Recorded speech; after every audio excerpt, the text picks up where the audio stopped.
All in Sports Network. We love sports. It is Saturday, September 20th, and it is a victory Saturday. The Texas Longhorns win in dominant fashion, 55-0 over the Sam Houston State University Bearcats. Texas advances to 3-1 going into the bye week, and I'll be honest with you, Jake, this is just what the doctor ordered.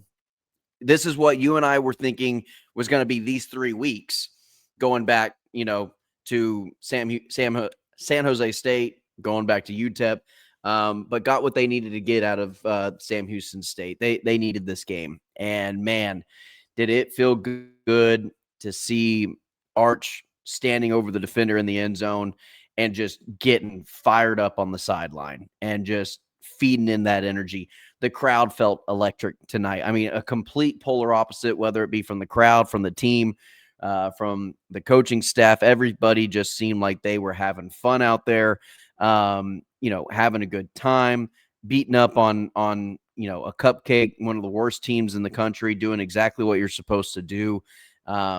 Texas barely even needed to use Boomeister, punted it twice on the final 2 possessions, but other than that, basically could have gone padless for the evening for the punter. So, it was exactly what you and I wanted to see the previous 2 weeks within these games, but we did get a week where Arch, 18 of 21, threw just as many touchdowns as he did in completions.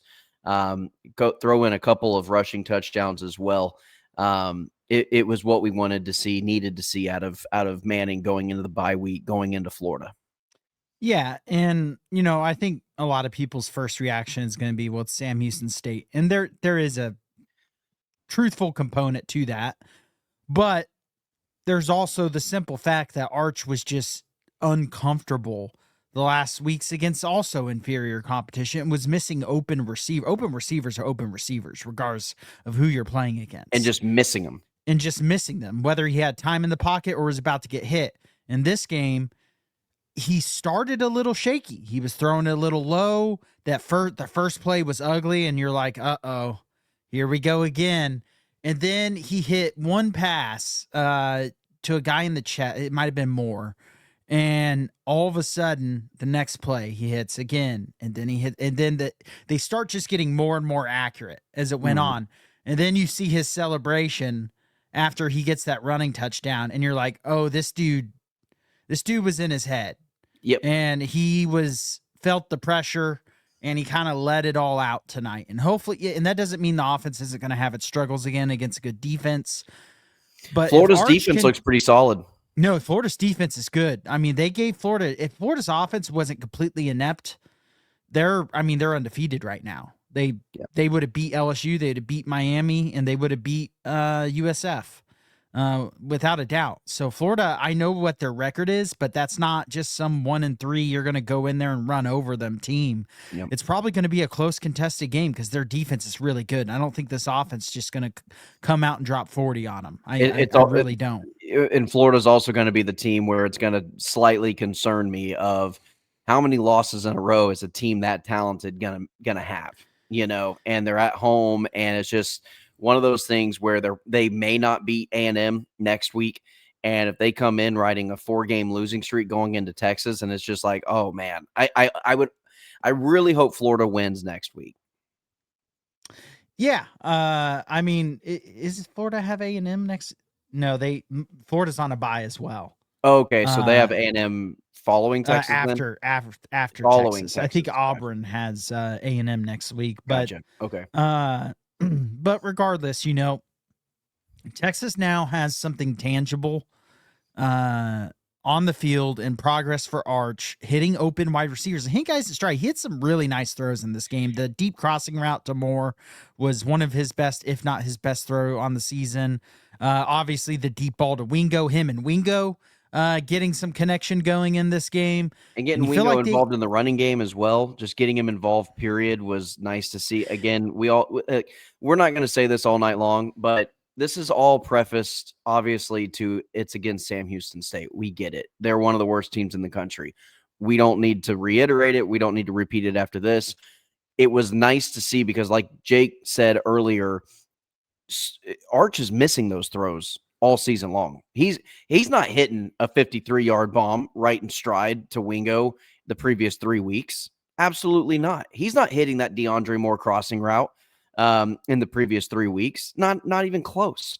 So the fact that we're seeing him make those throws, regardless of the opponent, it's a positive sign. It's a good thing to see. Yeah, there's nothing negative to take away from this game. No. I'll put it that, other than some penalties by some of the younger guys on the offensive line. That's hopefully going to get fixed as the year goes on. It was Robertson, was a couple of them. Baker had one, and that holding call on Baker was kind of tough. Arch is leaving the pocket. I thought he let go pretty quick. If he had a OU sticker on his helmet, he would have never gotten called for that. But unfortunately, he has a Longhorn on it, or fortunately, he has a Longhorn on his helmet. But unfortunately for him, that means he gets penalties like those. Yeah. Which, by the way, as I'm saying that, I have X, the Everything app, on my up on my other monitor, and SEC officiating official account just had to release a statement about how bad they screwed up that OU Auburn game. About OU's illegal touchdown, and not even to mention, the fumble recovery. Fumble recovery, and then but then when OU scored that touchdown early, it was an illegal play, and it should have bumped them back to like 2nd and 35 instead of a touchdown. They have just released a statement basically just admitting they threw that game. So funny, right as I'm saying that pops up on my other side. But yeah, I think there's nothing but really positives to take, especially for me. It's just all about Arch Manning. I mean, the offensive line, whatever, that's where I'm like, you're playing Sam Houston. It doesn't mean much to me if you're pushing around Sam Houston. But Arch was delivering throws. I thought another really good throw was a ball to Wingo, kind of on the, or not Wingo, to Moore, kind of on the seam. They sent the back, I think it was Niblet, in motion. It was an empty set after that. Sam Houston set 6 to the 5. He stood in there, took a shot, and delivered a strike right into the chest. Really good throw, and just the mechanics, everything. There was no sidearms today. Yeah. And it just seemed like also his demeanor, his swagger kind of came back a little bit. So that's a really good sign for this. And now you get a bye week to kind of come down, reset, get some extra preparation for Florida, probably get some early preparation in for OU, at least for the coaching staff, and get ready for, these next 2 games. I think are going to tell us which way this season is going to go, whether or not, and not necessarily whether the season's a complete disaster or not. If they lose both, maybe, yeah, but of whether or not we think they can actually become a legit college football playoff deep contender type team, or whether that might not be the ceiling this year. We're going to know after these next 2 ball games. No, I completely agree, but it was nice to see. But you're not going to be able to have 9 penalties for 70 yards against Oklahoma and feel like you're going to have a successful night. But I mean, again, Texas was really good tonight. Had over 250 yards rushing, had over 300 yards passing. All 3 quarterbacks look pretty. Yeah, we got to see a little bit of KJ Lacey out there. All 3 quarterbacks look pretty good. The defense pitched a shutout, as they should have, as they were expected to do. And so, it was one of those nights where it felt like things feeling like they're clicking a little bit. And again, like I said in my intro, it felt like this team was just out there having a little bit of fun. And they got their confidence back. And the best way to get your confidence back, the best way to have some fun, is to just go out there and kick some ass. And that's exactly what they did. And they went, what was it, Jake? 7 straight drives with a score until they needed to punt. And then that also goes back. You sent me a tweet to the previous game against UTEP in the second half, where Texas had only 1 non-scoring drive in the second half. And so you count those 2 halves, putting it together, stringing it along. The offense is coming along. And that is, again, all we wanted. That's all we were looking for today, is Arch hitting the throws that he needs to be hitting to open receivers? Are receivers going to be getting that wide open? And both of those things happened. Now you take it into the bye week, you enhance this, but you also don't get too high on yourself. You have to tell yourself this is Sam Houston State, and you can't get too high, you can't get too low. You got to stay even keel. You just have to prepare for Florida, and you have to, if you're Arch, celebrate tonight, enjoy tonight. Again, this is college football. Have some fun out there. Don't worry about all the outside noise. But this team definitely heard the outside noise. They definitely heard the outside noise. You could tell by the sidelines response to Arch scoring and the way that he responded to that first rushing touchdown. This team heard every bit of clickbait and bulletin board material that they needed to get motivated. And I hope that kind of lit a fire under this team, and it kind of felt that way tonight. Yeah, no, it definitely, I mean, Arch getting in the face of a Sam Houston defender after he scores his touchdown, for me, that was when I was like, okay, there's the swagger we saw from him last year. Last year, after his first couple starts, we were like, there's some swagger from this Manning. This isn't your typical Manning. And then this year, it just felt like he was trying to stay too calm and composed and businesslike. And it's like, if that's not you, that's not you. You don't have to be Peyton Manning. You need to be Arch Manning. Yep. And I think, it sounded like from within the program, Sarkisian and the coaching staff that's what they were telling the players this week was you need to go out there and have fun. Because even the defense, it felt like they were uptight at times. Yep. It didn't feel like they were playing as loose and as free as last year. And I don't mean loose and like just go out there and be undisciplined, but there's a level of playing free. And there's also just a certain level of swagger and confidence that you carry about yourself when you're just strutting out there knowing you're going to go out there and kick some ass. And they didn't show up like that against San Jose State or UTEP, especially UTEP. They didn't go out there just like we're gonna go out there and we're gonna dominate this game. It didn't come across that way. There's a certain level, you can see it through the screen. Tonight you saw that, and I hope they carry it into Florida. That's the type of confidence, and that's the type of swagger and aura that you need to give off if you're going into the swamp. That's how you're gonna have success, is going into that stadium as though this is your home stadium. This is your home field. You're going to dominate. You're not going to let them come to you and take the game to you. No, you're going to dictate the game and give it to them. And so, that was one of the bigger things that I was looking forward to seeing in this team. And like you said, a little bit of like, uh-oh, here we go again on the first couple of throws. And then it just, for whatever reason, it just clicked. And I love to see, again, the 53-yard bomb, the touchdown to Wingo, that's not getting completed in any of these last games. Like, I don't care what the coverage is. He's I don't probably care. not even throwing it. Yeah. And so the fact that he's taking those shots, his movement in the pocket, eyes downfield, just having the awareness and the wherewithal of feeling the pressure around him. Again, it just felt right. It felt like this team did what they were supposed to do against an opponent like they played tonight. Yeah, I mean, they covered. They finally covered a game. Yeah. They haven't covered yet this year in a single game. And, that what more can you ask? But one interesting thing, you kind of mentioned it briefly earlier, that I don't think I wonder how much discussion there will be about it this week. KJ Lacey was the third quarterback to come in, not Trey Owens. Yeah. And it makes you wonder if maybe Trey Owens is just hit a plateau in his development. Has he peaked? Has he peaked in his Which talent development? He was, I think, like a higher 3-star type recruit. Now, that doesn't mean you can't develop and be great. And it doesn't mean his career at Texas is over. But I know there's been a lot of reports from practices, things like that KJ Lacey has looked really good. Caldwell showed some wheels. Yeah, Caldwell showed some wheels whenever he's gotten in each game. Yeah. And he made some nice throws as well.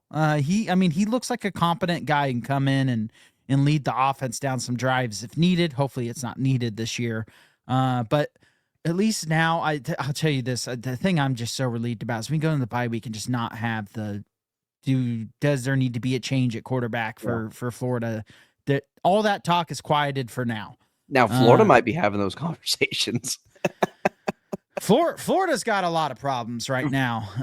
Florida might be having those conversations. And all of them are on the offensive end. Maybe they need to get a new offensive oh, wait, guess who's calling their plays? Billy Napier. And, Hey, I was watching that. DJ Lagway was 12 of 23, 61 yards, averaged 2.7 yards per completion for the Florida Gators tonight. Or So, per attempt. per attempt, I'm sorry. Yeah. It, Just really, I mean, and he had 8.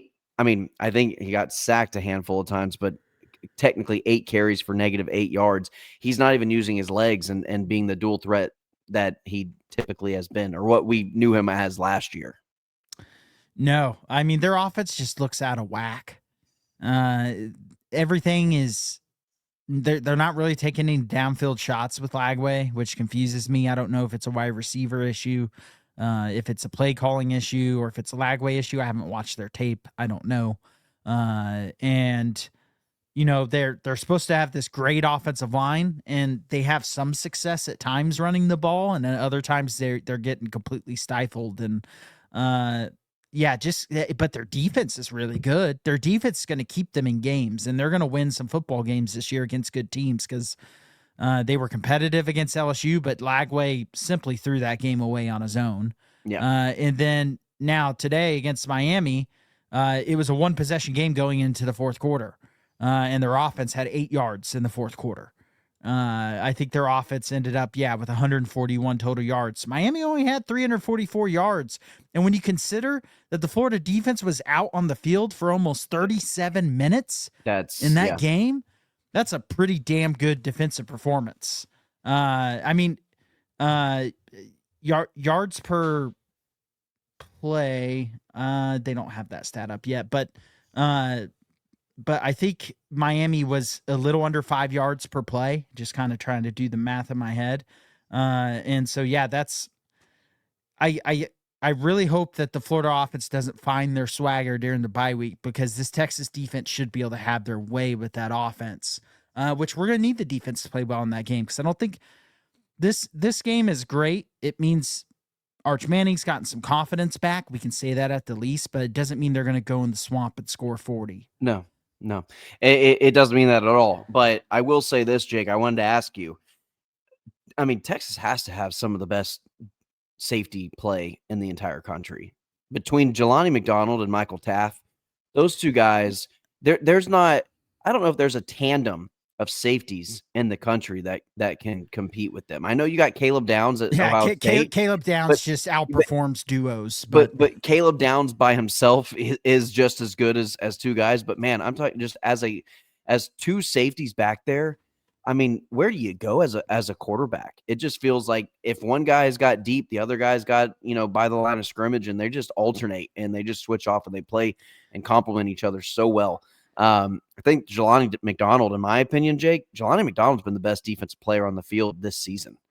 I mean, he is all over the place. That interception, I thought he jumped 50 feet up in the air to grab that. It made me think of that practice picture where he was getting an interception and was like 10 feet off the ground picking it. He's going to be a combine dog. He's going to go in the first round of the NFL draft. His measurables. He's going to test well, but now his tape is showing first round pick. Yeah. He's the defense, Jake. I'm not concerned with the defense at all, and we haven't necessarily been truly challenged, or really shown plenty of stuff. I'm sure we have saved up scheme wise. Yeah, because even that week 1 game against Ohio State, I don't think that it was just, hey, this is PK's playbook, just all out. Let's. I think they knew they could play that game plan vanilla, and they did, because that's all they needed to do. Yep. Why risk blitzing and guess what? Giving up a busted play to Jeremiah Smith or something. You may not need to against Florida. You might actually open up the playbook against Oklahoma. I think it's going to open up against Florida. I think as soon as you're getting into SEC play, you already have 1 loss. Everything opens up. But we saw Sarkisian, I thought, tonight kind of already start to tighten up the playbook a little bit. Yeah, no, I think the game plan tonight was very clear. It was get Arch going. Arch got going, and then we even ran plays. I love the fact that, some design quarterback runs early on. That's something that Arch has preached in his press conferences, that he's wanted to get Arch going very early on using his legs. but I think the playbook and the play design and the scheme in general was more so not as vanilla, but just like, hey guys, this is a little bit of a dress rehearsal for conference play. We need to start running some of these plays and get some live reps with them. There was some vanilla drives and things like that, but there was also, the classic misdirection screen from Sarkisian. That's a staple of his offense, and that finally looked good. DJ Campbell looked good tonight, for whatever that's worth. Sam Houston State, but at least, I loved when he was out there lead blocking on the screen for Niblett. I thought Robertson played well. Again, I know the penalties, the opponent, but yeah. But Robertson played it. If Shsu starts struggling, if they trot him out against Florida and he's struggling, I think if you don't trust Neto, which I don't think they do, or he would be starting. No. If Robertson, if the tape ends up showing he played pretty well tonight, and they've said they're confident in him, the move could be to put Robertson at center and bump Hudson to guard. I think Hudson's a better guard than he is center. It's a really hard transition to just make. Sure. All of a sudden, your last year going from a different position to center. And I'd be perfectly fine with that. I think that might be your best 5 offensive linemen just in general. But again, you've got guys like Ethan Burke in press conferences talking about Connor Shsu and just his size. And once he does get his hands on you, that you're not getting away from him just because he is so incredibly strong. The problem is him getting his hands on you. That's been the problem. His footwork just fails him too much. He gets off center a lot. He kind of just gets, unbalanced. When your technique isn't good as an offensive lineman, you get unbalanced. And when you get unbalanced, you could bench press 2,000 pounds and it's not going to matter. Right. But this offensive line, these next 2 games are going to be 2 of their toughest tests all year, other than Georgia. Yeah. I think Oklahoma and Florida have better fronts and better defenses than A&M does. No, they do. Without a doubt. Yeah. Georgia is the only other team that's going to have a front that's going to test them like a Florida and Oklahoma. In Oklahoma had 1 billion sacks today. Granted, I would blame 9 of their 11 sacks or whatever on Jackson Arnold. Yeah, they had 10 sacks, and I think probably 8 of them were Jackson. Now, there were a couple of them where Jackson Arnold had just caught the snap and he was getting hit. So I can't blame a quarterback for that. But it was horrendous. I think he had probably 5 sacks where he got sacked after holding on to the ball for 6 or more seconds. Yeah, which is an offensive lineman, you should just be able to nut kick your punter or your quarterback when he might as well have been a punter in that game. But Jackson Arnold was terrible. No, OU looked very beatable today. Yeah. It made me feel better that Texas will have a chance to go out there. Their offense is so reliant on Mateer. And again, that game, I don't care who's good and who's bad in that game. I just don't. It's never like last year was the first year where I was like, okay, Texas has a big advantage here and should win this game pretty handedly. And they went out and did it. No other year, even in blowout years, do I think like, oh, I feel very confident that Texas is going to just go out there and annihilate OU, or OU is going to come out here and dominate Texas. I've seen too many of these games where it doesn't matter who's good and who's bad. That those 2 teams come out and play their best game no matter what. Yeah, and college football is such a week to week. It's so and it can be fluky. You can have fluky games where it doesn't even matter if you outplay your opponent.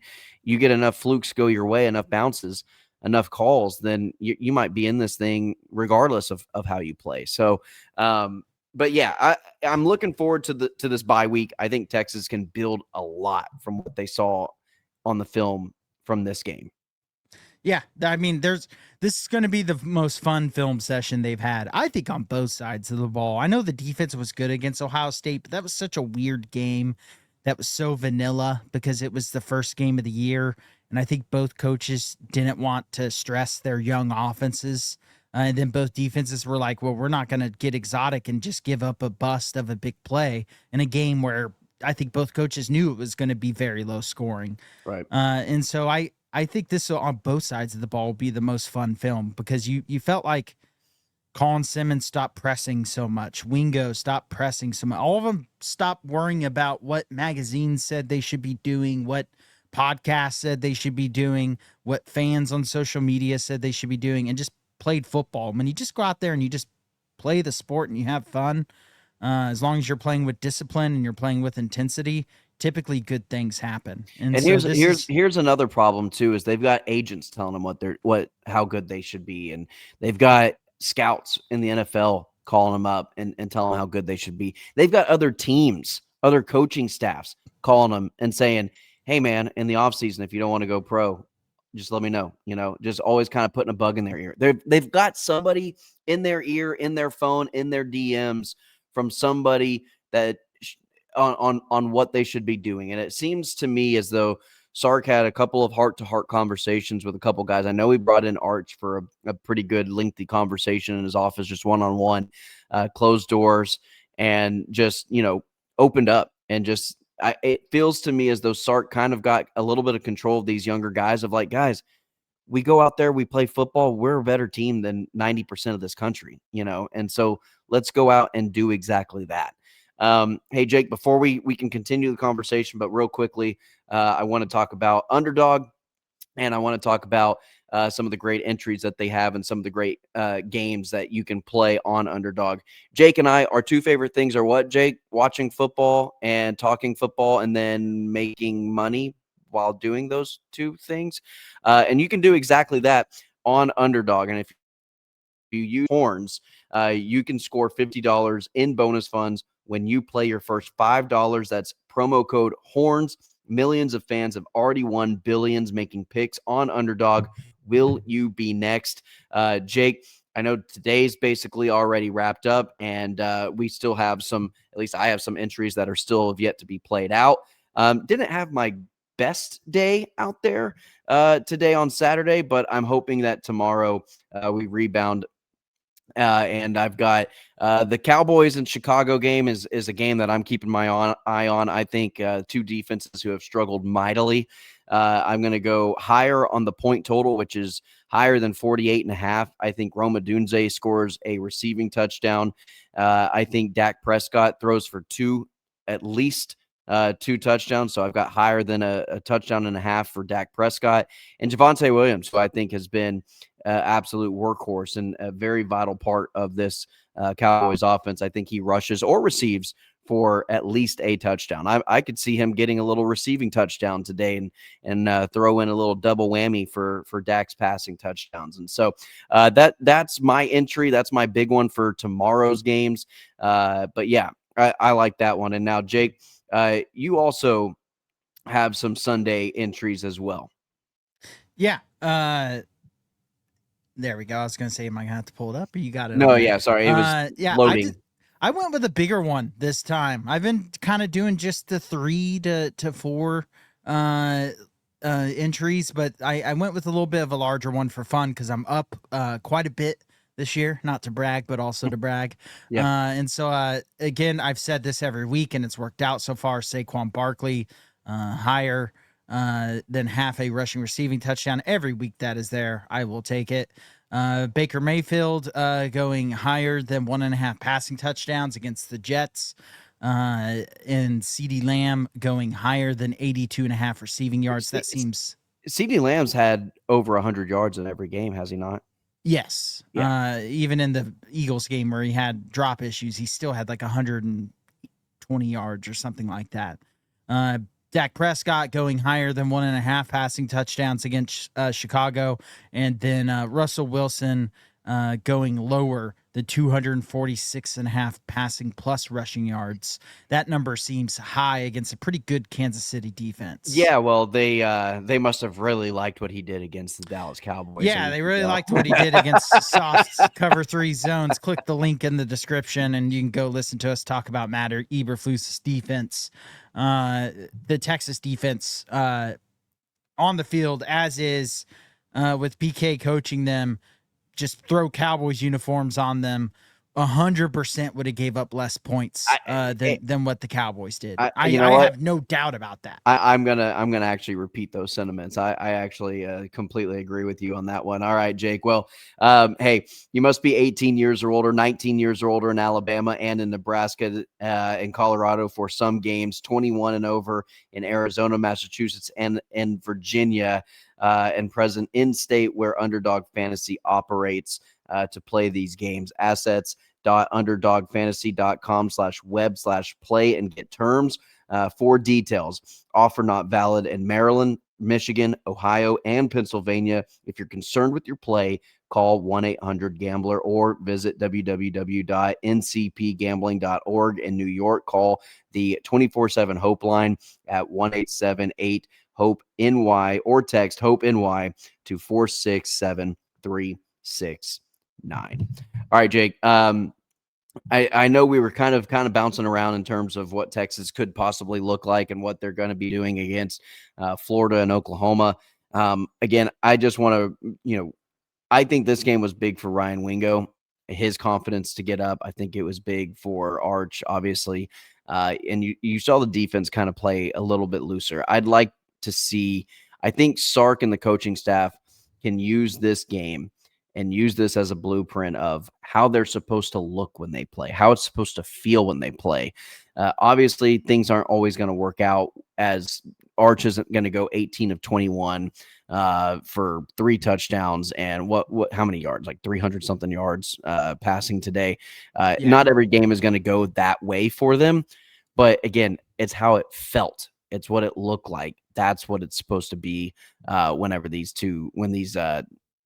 team goes out there and plays and performs. Yeah. And that's what DKR should feel like too, by the way. We kind of talked about how the crowd against UTEP was very restless and not happy. It was rocking tonight. From quarter 1 to quarter 4. There was a big boom whenever Brady Sarkisian got that TFL late in the game. Love it. Love the Brady Sarkisian, man. He's got to be a crowd favorite. Yeah, and just seeing that big smile from Sarkisian on the sideline after his son got the tackle out there.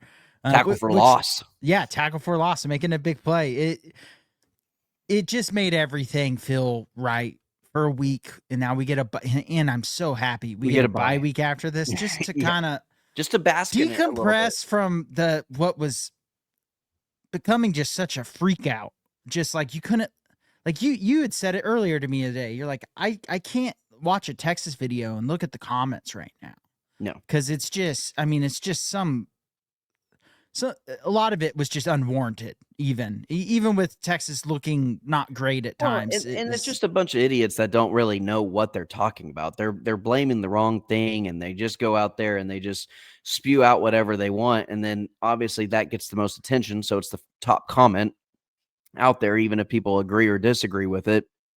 And it's just, the players are looking at it too. Like, the players are on social media and they follow Longhorn accounts and they want to see a cool hype video. And then as soon as they click on a hype video, they look at the comments and then it's boom, Arch or Sark is the worst play caller in the country. And this team sucks and this, that, and the other. And it's just like the first few comments, it's like, okay, this is disgusting. Like, come on, people. Like, we're a little bit better than that. Like, I know the panic button was pushed a little bit, and Jake and I, we had our reaction video that got, nearly 4,000 views on YouTube. But it was just like, I think we were pretty straightforward in how a lot of fans felt following the UTEP game. But at no point were we like, this team doesn't have the capability in the future of playing good football. Like, it's the season's not over. Yeah, or the coach sucks. Never. Like, that's just Sark is my baby. I want a lifetime contract with him. He's my pride and joy. Like, you don't get a coach like Steve Sarkisian to run your program maybe once in a lifetime. No, and you definitely don't turn on the coach after.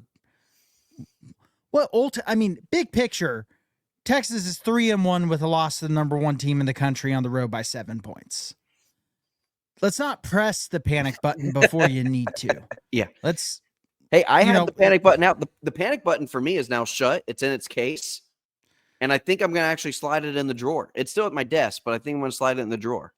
Yeah, I still know where it is, but I don't have to look at it every day now. No. I can relax for a couple weeks until we get to the game in the swamp. And then if they win that game, maybe I kind of put it back in the closet, kind of start to forget where it is, and then we see how, the Red River game goes. But I think you're right, Jake. The next 3 weeks, the next 2 games is going to be huge for how this season, I think, is going to really play out for Texas in terms of how they perform in these next 2 games. Yeah, and think about this. Texas doesn't play DKR again until November. Yeah. So whenever they come back, which I think the next home game is against Vanderbilt, which is going to be a really big game, by the way. Vanderbilt I think they won against Georgia State 70-15 Yeah, today. You may say that it's was a Georgia revenge State, game. but yeah, they lost to Georgia State last year. And they pummeled South Carolina just a couple weeks ago as well. So that's going to be a big game. But that we're Jake, going to know. We might be looking at Vanderbilt being a top 15 team in the country by That could be a college game day game. If Texas can string off some wins going into that game and Vanderbilt's sitting there undefeated or only one loss and top 15, top 10, they could be top 10 in the country by then. That could be a game day game. Absolutely. It might be a top 10 matchup if Texas beats their next two opponents. Well, Texas will be top 10 if they beat their next two opponents, but yeah, I mean, I don't think they're going to drop out of the top 10 for winning at Florida and beating Oklahoma, which it would take a lot.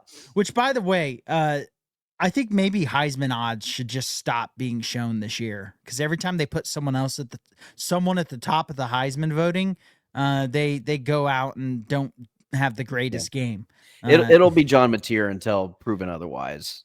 But I don't know why he would be number one in the odds after this. Actually, if the Heisman was a real award, Caleb Downs would already be awarded to him. Right. That they're not going to give it to a safety. My thing, and yes, he is the best player in college football without question. He might be the number one pick. It wouldn't surprise me. If I was sitting number one, that's who I'm taking. Because he can do more than just be a safety for you. But anyway, the Heisman for me, Jake, is such a. I remember when Geno Smith was the top candidate for the Heisman through like 7 weeks, and he couldn't even be touched. I think West Virginia was averaging like 55 points a game, and he was throwing like 7 touchdowns a game. And then conference season started getting going. They played Oklahoma, and they played Oklahoma State, and they played some of these other teams, and he didn't even finish as like a finalist. I think he was like 5th maybe in the Heisman standings. It can fluctuate so much. I think he did get hurt for a couple games too, but and Heisman almost doesn't really mean a whole lot to me. As long as your team, look at the quarterbacks over the last few years who have won national championships for their teams. Go back to Stetson Bennett, JJ McCarthy. Does anybody really think that Howard was just a game-breaking quarterback for Ohio State? He's not a Joe Burrow. Joe Burrow is the last like superstar quarterback that we've had in college football win a national championship. Yeah, it's kind of been a weird stretch because it's been such a quarterback like whoever would win typically would have. Everyone would agree either the best or a top 3, top 5 quarterback without a doubt in college football. Maybe that last year Stetson Bennett was probably in that top 5 quarterback. Still, like as far as an NFL draft prospect, and that was very because, late, right? And that was because he had already won a national championship. So you win a national championship, come back, you're already going to be considered a top quarterback in the country at that point. Yeah, but they're going to keep naming new people to win the Heisman every week. It'll probably be the Indiana quarterback after what they did to Illinois this week. Which, by the way, props to me for getting the Sam Houston Texas game almost dead on the nail. I said 52-3 Texas. It was 55-0 Texas. Could not have been more laughably wrong. Being like it's ridiculous. Illinois isn't favored in this game. Yeah, they go out there and they lose 63-10. Yeah, absurd. It's a weird, kind of some weird games today. The Auburn OU game ended up being the most exciting, though. That game was Texas Tech, Utah a ref sucked. show. Texas Tech and Utah was the most disappointing game of the day. Texas Tech, you end up looking at it and go, wow, Texas Tech dominated, but they really didn't do that. I mean, they scored 24 of their 34 points in the fourth quarter. Yeah. And that game was a offensive snooze fest. And now I guess Texas Tech's going to have to decide who their starting quarterback is because their backup looked a hell of a lot better than their starter. Mm-hmm. But just kind of a Michigan, Nebraska was pretty fun. I thought Mizzou, South Carolina was fun. But this was probably the more disappointing week of college football. Memphis, Arkansas was awesome. Yes, that was probably the game of the day, which by the way, that last first down Arkansas gave up The quarterback. to a backup quarterback that came in like on that play, and he bulldozed through their entire defensive line and dragged them 9 yards for a first down, 3rd and 8. That's embarrassing, because if they get that stop, they probably win that game, because they're going to get a punt in good field position with over a minute left. And instead, they got bullied by Memphis, which Memphis money line, that was a hit for me. Though I also said Tulane would cover, and that wasn't close. So hit and miss week on the gambling front. Yeah, mine was very I didn't do great. I had Syracuse, so that was a good hit by me. Can we talk a little Clemson? Dabo might be done. Like I don't see a world where Clemson has such a great turnaround and fans are so pleased and the locker room is so high. I mean, you saw it with I don't know what his buyout looks like. I don't know what his contract looks like, but with Billy Napier in Florida last year, it just was an absurd buyout that you weren't going to do. And then you probably were going to lose DJ Lagway. And they finished the season off so nice that you're like, all right, DJ Lagway coming back. You got to keep him. We'll go one more year. I think Napier's out if Florida doesn't have a drastic turnaround this season. But I think Dabo, I think that Clemson job is got to be up for grabs this upcoming offseason. Got to be. They're 1-3 with a comeback win against Troy at home as their one win. Someone posted more weather delays in Clemson than they do wins this year. That's a factual. That's a factual stat. I mean, even if they win out, their most impressive win would be by far Florida State. That's the only ranked team left on their schedule. Other than that, they have SMU, who stinks this year, in South Carolina, who is just kind of the Lenore Sellers show. They're just the actual team. He's played mediocre. He hasn't played great. No, he was brilliant at times in the Missouri game, and then at times disappeared. I think their just team as a whole is not as good as last year, I agree. which was my concern going into the season. There was so much hype around him, and I was like, I don't know if I'm bought in on it. Even though I like Beamer as well. I just don't think their team is they're on. Sometimes you may have the quarterback in place, but it doesn't really matter whenever the roster turn doesn't work in your favor. I'll tell you who really concerns me for Texas is Vanderbilt. Vanderbilt is if the offense is not rolling, because that's Vanderbilt's weakness is their defense. We don't know that yet. We don't know about their defense, really. Yeah, they haven't played anybody to really test their defense, but they also haven't given up anything defensively. Yeah, that's true, but I definitely don't think their offense is going to be their ultimate weakness per se, and we won't know for another couple weeks. You know, they play Utah State next week, but then before Texas, they play Alabama, LSU, Missouri, which Missouri's looking good. Prabula and looking solid. I think Penn State made the wrong quarterback decision. They should have. I'm not even kidding. Prabula's better than Aller. Aller's just not impressive, and he's never has been. He looks good in shorts. Mm-hmm. So they, scouts are like, oh, I mean, he's literally Christian Hackenberg 2.0. Yeah. Well, he's got, he got the big body and he's got the big frame and he's athletic and he can run and he's got a big arm and then kind of run. He's not even that good of a runner. Prabula is your smaller, shorter college quarterback that just makes plays everywhere he goes and just isn't your prototypical guy that scouts are going to be drooling over whenever they see him throwing at a pro day. But yeah, no, it's been a very interesting year, especially in the SEC. Basically everybody you thought was going to be a force to be reckoned with in the SEC has not necessarily been that much of a force, and everyone towards the bottom end that you were thinking could be pushovers have elevated their play.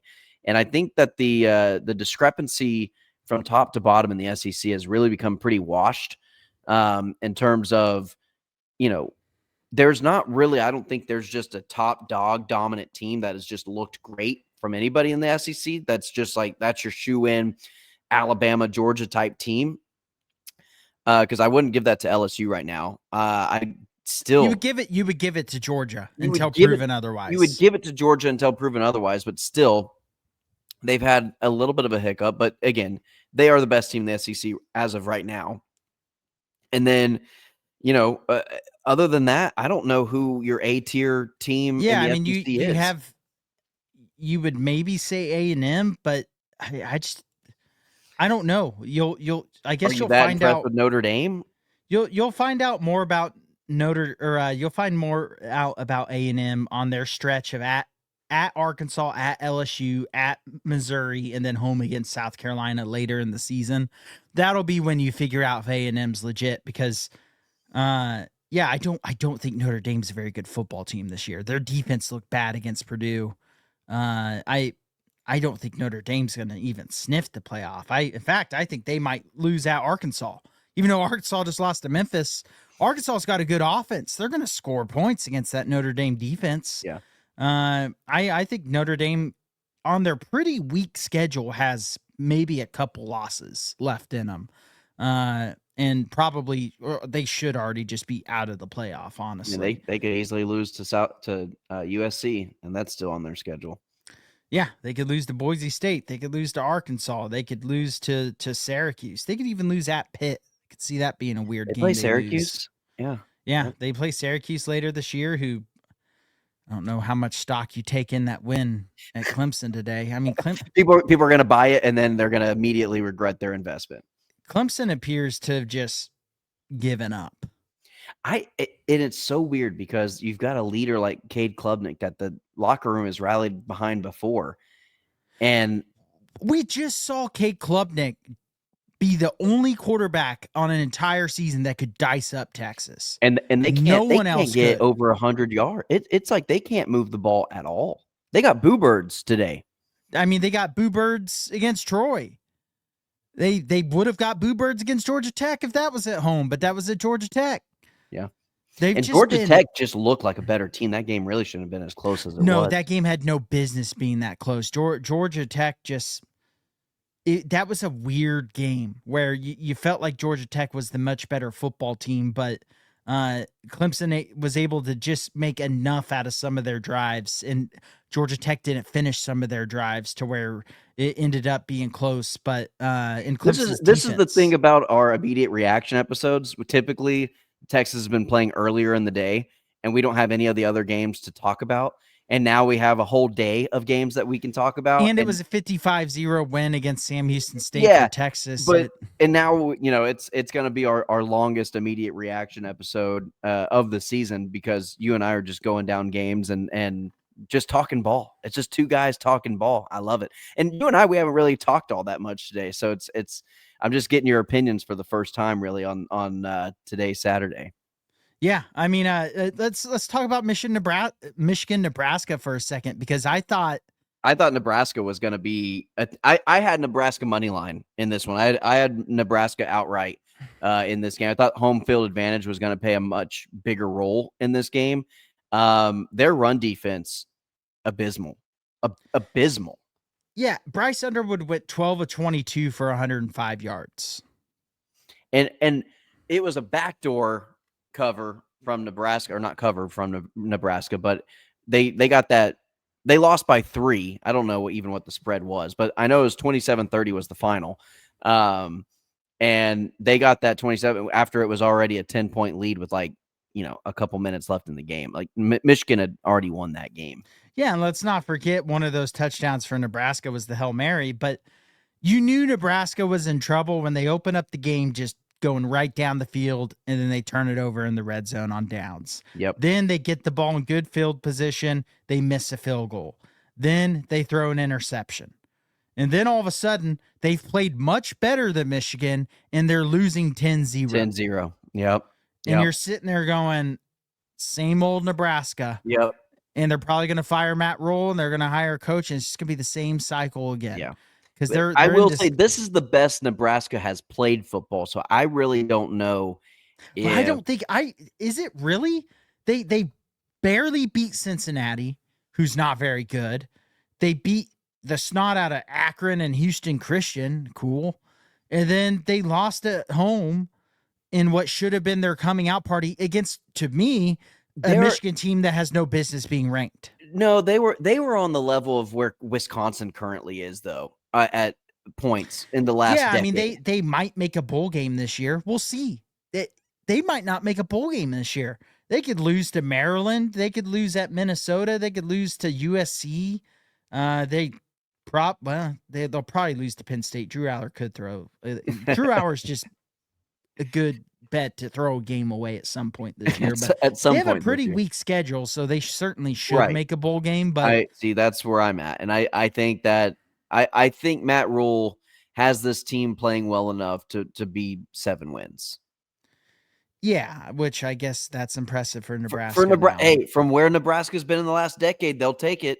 They'll take it. I guarantee. I don't think the fans will take it because I know they were. I mean, and rightfully upset because they should have won this football game. This is at home against a ranked opponent that's playing a true freshman quarterback that hasn't figured it out yet. Their defense isn't nearly as good, and their head coach is on suspension.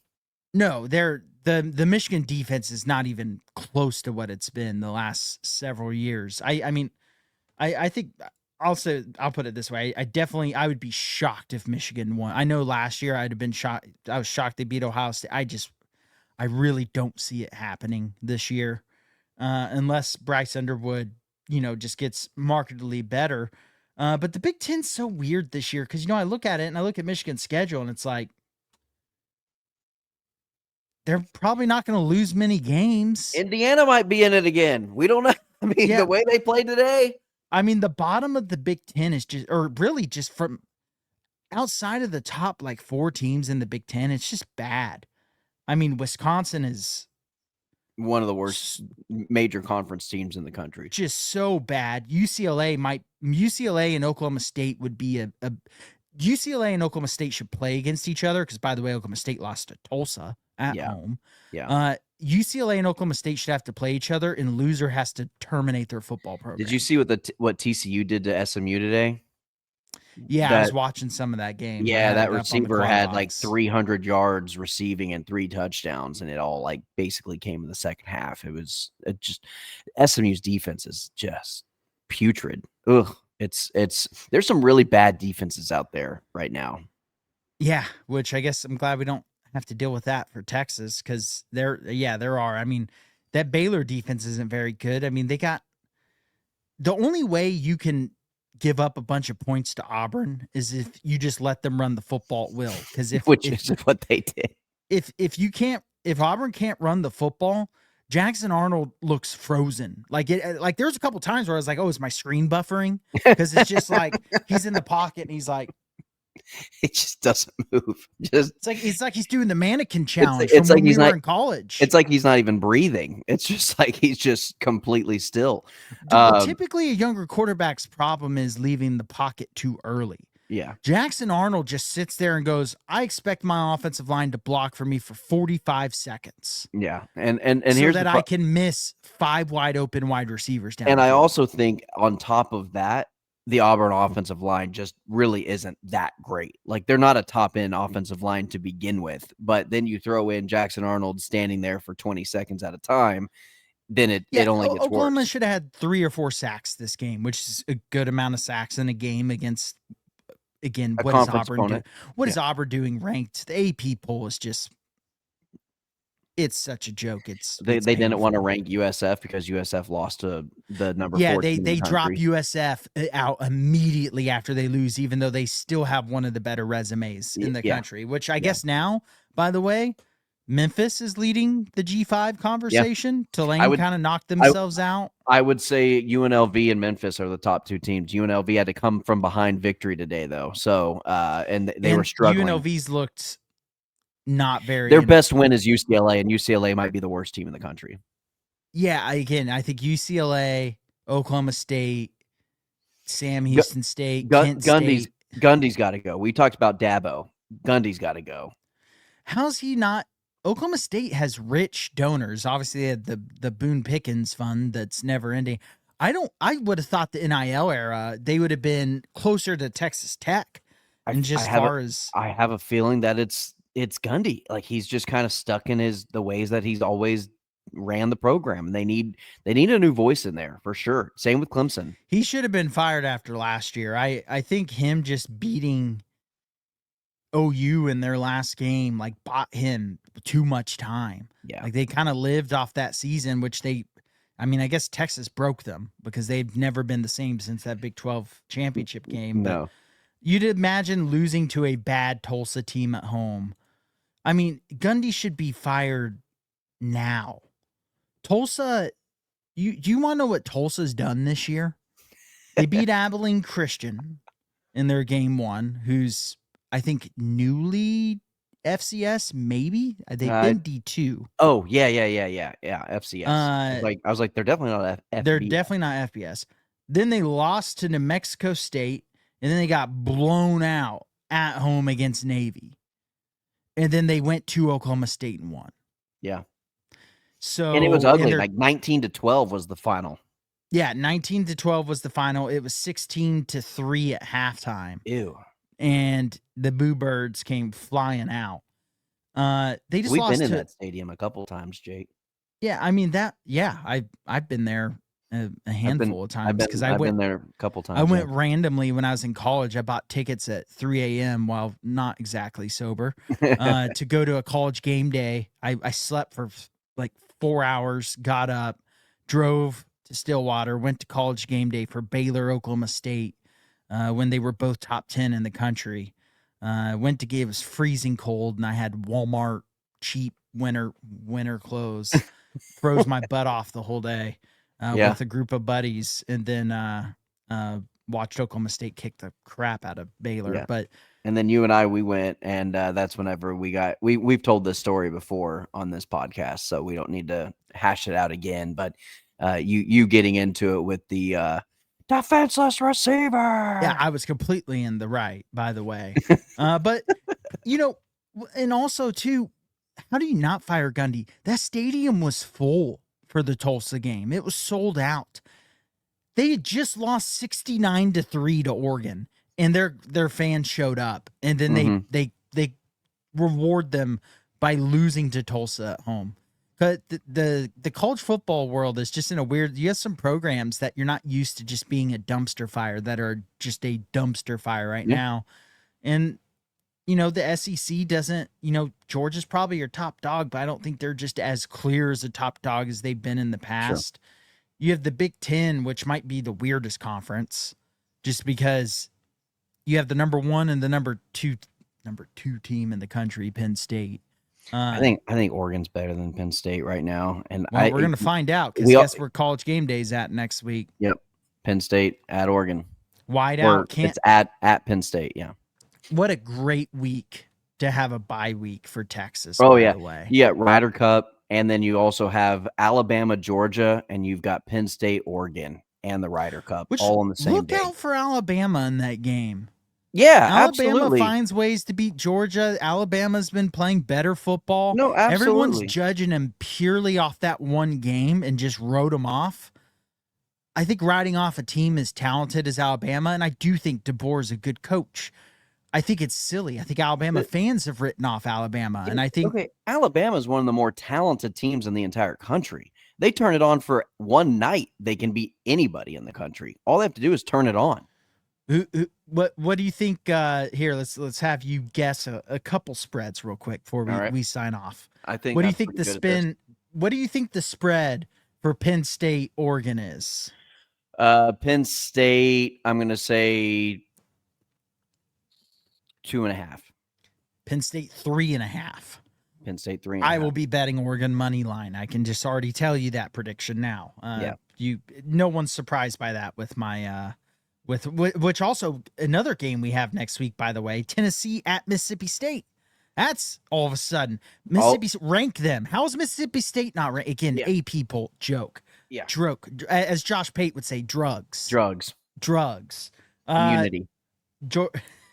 Alabama, Georgia. What's the line? Alabama at Georgia. I'm going to say Georgia 3.5. Georgia 3.5 right on the dot, which is I think that's about right for that game. Yeah. Because you're still giving Alabama some judgment for that first game, but you're not just disrespecting them. No. And it's at Georgia. That's the big thing. Yeah, so that'll be fun. The 6:30 time slot having Penn State, Oregon, Georgia, Alabama, Just flipping coming off of the Ryder Cup and having Yep. some good games during the day. Tennessee, Mississippi State, Auburn, A&M, LSU, Ole Miss. Notre Dame, Arkansas is kind of a sneaky fun one. So yeah, it's gonna be a great week to just not have to worry about a Texas game, sit back and just kind of relax and enjoy Ryder Cup and college football. Yeah, absolutely. No, I completely agree. All right, Jake, let's go ahead and wrap up the show. We hit right at 1 hour, so perfect time to end the show. It really is rare that we get to do end of the day after a full day of college football and we don't talk about Texas for 50 minutes because they played a legitimate team. Yeah. So it's kind of a fun opportunity. I'll say this much. You know how last year for Texas, we kind of felt like Texas was the better team. They were favored in just about every game last year. And it felt as though, Mississippi State, Texas should win that one easy. Kentucky, Texas is going to win that one easy. Vanderbilt, yeah, they came off of a big win off of Alabama, but we kind of knew that where Texas was as a program. Played a lot of building programs a season ago where it just felt like Texas, even Texas OU, yeah, as hyped up as it was, we kind of knew Texas was going to win that game. OU was horrible last year. So this year, I really do think each and every week, Texas has a possibility, at least minimum, of having a very close game way more this year than we did last year. Yeah, I mean, also you're not at home much this year. They have 3 home games left. Yeah. A&M, Vanderbilt, and not Kentucky. Arkansas. Arkansas. Who I know Arkansas lost to Memphis today, but Arkansas Green is good. Green is a good quarterback. He's going to be with their defense is just bad, but if your offense just has a game where they don't play well, any of these games can be close. Yep. All of a sudden that Mississippi State game becomes very scary. Yeah. Going to Mississippi State, the Cowbells. I want to hit up in my lifetime. I want to hit up every SEC stadium. I don't think Mississippi State's a stadium I want to go to. I'll be honest with you. I think I would just I'd get a headache so quickly with the Cowbells. Yeah, but maybe you just drink enough and hopefully you don't hear them much, honestly. If you're going for a test, I'm so tempted to go to that game though. Because tickets aren't that bad. It's the cheapest Texas game to go to the rest of the year by far, because Texas games are just silly on the prices to go to this year. It's like if you want to go to A&M, you got to be ready to drop $600. I'm tempted to go to that Mississippi State game. Yeah. It would be fun. It'd be a good time. All right, Jake, that's going to do it for today's episode. That is our immediate reaction. Texas wins 55-0. Clinches the shutout against Sam Houston State. Arch looked great.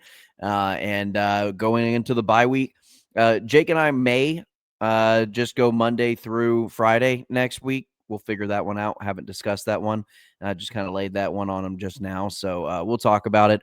But with no immediate reaction episode, don't necessarily have to do a Saturday episode. So, all right. That's going to do it. Always like, share, and subscribe to the channel. That's Jake Jimerson. I'm Tanner Carlson. As always, ladies and gentlemen, welcome. All in Sports Network. We love sports.